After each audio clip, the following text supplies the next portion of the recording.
कुछ जोर नहीं लगे, तकलीफ नहीं हो और आप सीख सकें, समझ सकें। तो मैं उसे संजीवनी क्रिया के बारे में जहाँ समझा रहा था, तो संजीवनी क्रिया के बारे में शुक्राचार्य ने कहा है कि आत्मा पशु की, पक्षी की, कीट पतंग, किसी की भी आत्मा अपने आप में शुद्ध परिष्कृत होती है, उसको मानव की आत्मा में रूपांतरित किया जा सकता है, मृत व्यक्ति की आत्मा में। मगर तब तक रूपांतरित किया जा सकता है यदि मृत व्यक्ति के शरीर में षडांध पैदा नहीं हो गई और 8 घंटे बाद षडांध पैदा हो जाती है। मरने के 8 घंटे बाद षडांध पैदा हो जाती है। 8 घंटे तक व्यक्ति मरने के बाद भी लगभग स्वस्थ रहता है, तो उसका खून धीरे धीरे पानी में कन्वर्ट होता रहता है। ब्लड में जो ब्लड होता है वो एकदम से ब्लड तो पानी बनता नहीं, मगर धीरे धीरे वो ब्लड होता रहता है। इसलिए मरने के बाद जल्दी ही इस क्रिया को करना चाहिए, बहुत ज्यादा विलंब नहीं होना चाहिए। 8 घंटे के बाद ये प्रयोग बेकार फिर करने से अर्थ नहीं। और जितना कम समय होगा मरने के, उतना ही ज्यादा सचेत मिल पाएगा। मगर यदि आप चाहें तो ऐसी मृत लाश को बर्फ में रख करके महीने के बाद ही पियो, षडांध पैदा नहीं होती, अर्थ ये। और बर्फ में षडांध पैदा नहीं होती। जो एवरेस्ट पर जिन नेपालियों की या गोरखाओं की या उनकी मृत्यु हो जाती है, तो 4 साल बाद दूर से एवरेस्ट चढ़ने वाले देखते हैं तो लाश जो के बर्फ में बदली हुई जाती है, उसमें कुछ भी बिगड़ता नहीं, क्योंकि वो बिल्कुल फ्रीज हो जाती है और फ्रीज चीज खराब होती है। और वहां तो भगवान की वहां सब चीज बना हुआ ये खराब होने का प्रश्न नहीं। ये हुई बेसिकली बात। तीसरी बात शुक्राचार्य ने कही कि रसो वैसा, रस के माध्यम से ही संजीवनी क्रिया संपन्न की जाती है। इसीलिए वैदिक ग्रंथों में भगवान शंकर को वैद्यनाथ कहा गया है, और वैद्यनाथ का मंदिर है आपके बिहार में, और ज्योतिर्लिंग में से एक ज्योतिर्लिंग है वैद्यनाथ धाम, और वैद्य कहते हैं चिकित्सा करने वाले। इसलिए और वही वैद्य सफल कहलाता है जिसको कार्य का ज्ञान होता है, कार्य का ज्ञान होता है, रस का ज्ञान होता है।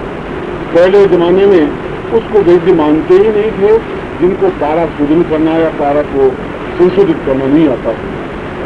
जो पारे के 16 संस्कार होते हैं, एक संस्कार के बाद दूसरा संस्कार, तीसरा संस्कार, चौथा संस्कार, कुल पारे के 16 संस्कार होते हैं। 12वें संस्कार में पारा सोने में रूपांतरित किया जा सकता है पारे को। 13वें संस्कार में पाक गुटिका बनती है जिसको अदृश्यकरण कहते हैं, जिसका मुंह में रखी व्यक्ति स्वयं अदृश्य रह जाता है। वह तो दूसरों को देख सकता है और दूसरों को नहीं देख सकते। ये पारे के 13वें संस्कार की बात है। फिर 14वां संस्कार है, 15वां संस्कार है, 16वां संस्कार है। मगर नॉर्मल वे में वेद्यों को पहला संस्कार या दूसरा संस्कार तक तो आता है, उसके बाद में वेद्यों को कुछ ज्ञान है नहीं, ऐसा मेरा अनुभव है। ये अच्छे सच्चे वेद्य हैं जिनको 16 संस्कार आते होंगे। वीर विहीन नहीं में जानी, पक्षी वीरों से खाली नहीं है, कभी तरह के नहीं। मगर अधिकतर हरिद्वार में जो आयुर्वेद का कॉलेज है, यूनिवर्सिटी है, आयुर्वेद यूनिवर्सिटी, उसमें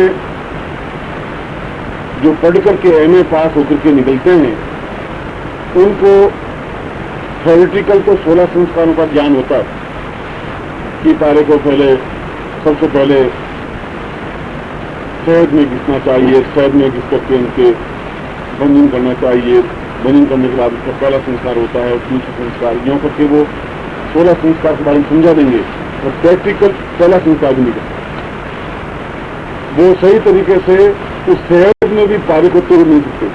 ये मेरा अनुभव है उन लड़कों के बारे में जो एमए पास डिग्री लेकर के आए हुए हैं, और एक में ऐसे 10 लोगों के अनुभव वो बता देंगे मुंह से तो ऐसा करना चाहिए, फिर ऐसा करना चाहिए, फिर पारे को ताप देना चाहिए। पारे को जो है आपने थोड़ा ताप दिया, पारा तो उठ जाएगा, ताप तो रहेगा ही नहीं। मगर वो कहते हैं ताप देना चाहिए, लेकिन ताप देकर दिखा दो। और वो बड़े हकड़ी में ताप देते हैं तो 2 सेकंड लगते नहीं, पारा उस पात्र में रहता ही नहीं, पारा तो उठ जाए। इसलिए प्रैक्टिकल बिल्कुल एक चीज अलग है और थ्योरेटिकल बिल्कुल अलग है। इस बहू वाली बात की एमए पास, पीएचडी पास बहू ससुराल गई और ससुराल गई तो सास बहुत खुश हुई कि पढ़ी लिखी बहू आई है, मेरा बेटा तो एमए है, ये तो पीएचडी। तो बहू ने सास ने कहा बहू तुम बहुत पढ़ी लिखी है, अपने माँ जी MA PhD कर चुकी है, सब कुछ आता है, कि डांस भी आता है, गाना भी आता है, खाना भी बनाता हुआ मैं देखा है, सीखा है। तो बहुत सुशील है, इससे ज्यादा सुशील क्या हो। पूजा और आप बहू के हाथ का ही खाएंगे पहले बार है, कुछ नहीं तो चावल बना देना, दाल बना देना और रोटी बना देना। और बहू अपने साथ में एक 7 शास्त्र किताब लेती गई, 250 की व्यंजन बनाने की विधियां और हिंद पुस्तक भंडार से प्रकाशित किताब 8 रुपये की किताब लेती गई साथ में। तो उसे मालूम था कि वहां जाने के बाद में ये हेडेक बढ़ेगी, यहाँ पर तो मेरी नौकर क्या करें, बाप लखपति है, पर वहां का नहीं। अब उसने चुपचाप वो किताब निकाल करके उसने देखा कि पहले आंच जलानी चाहिए थी, आंच का, फिर देगची में आधा किलो पानी डाल करके उसमें दाल डाल दी, आधा किलो पानी डाल दिया, दाल फिर उसने लिखा कि 20 मिनट तक उसमें आंच देते रहना चाहिए, बड़ी देर की 7 बजे 20 मिनट, 7 बजे 40 मिनट तक आंच देनी, आंच मिसने की। 10-12 मिनट बाद दाल जलने लगी, गुर्जन डालने लगी, सांस चिल्लाई कि बहुत दाल जल रही है, आप चुप रही। मैं पढ़ी लिखी हूँ, नीचे के पास 20 मिनट लिखा है और अभी 10 मिनट हुआ, दाल जली नहीं सकती, अभी तो 20 मिनट हुआ कहाँ है, 10 मिनट हुए। उसने कहा कि 10 मिनट 20 मिनट की दान करूँ, ये तो दाल जल रही है। उसने कहा कि आप किताब पढ़ लीजिए, किताब होती नहीं, ये घड़ी खराब हो, घड़ी मेरे पिता जी दी हुई, मैं तो उतारूंगी नहीं, पूरे 20 मिनट के बाद उतारूंगी, आप मुझे झांसा दे रही हूँ, समझ रही हूँ। तो दाल तो गई, उसमें देगची भी जल गई अंदर, क्योंकि उसके लिए भी प्रैक्टिकल ज्ञान होना चाहिए, थ्योरेटिकल से चलता नहीं। और थ्योरेटिकल में तो दाल जला के राख कर देगी। 20 मिनट आंच देना है, पर कितनी आंच देनी है ये उसने थोड़ी लिखा। 4 लकड़ियों को देनी है, 2 लकड़ियों को देनी है, तेज देनी है, धीमे देनी है, तो घड़ी लेके बैठ गई।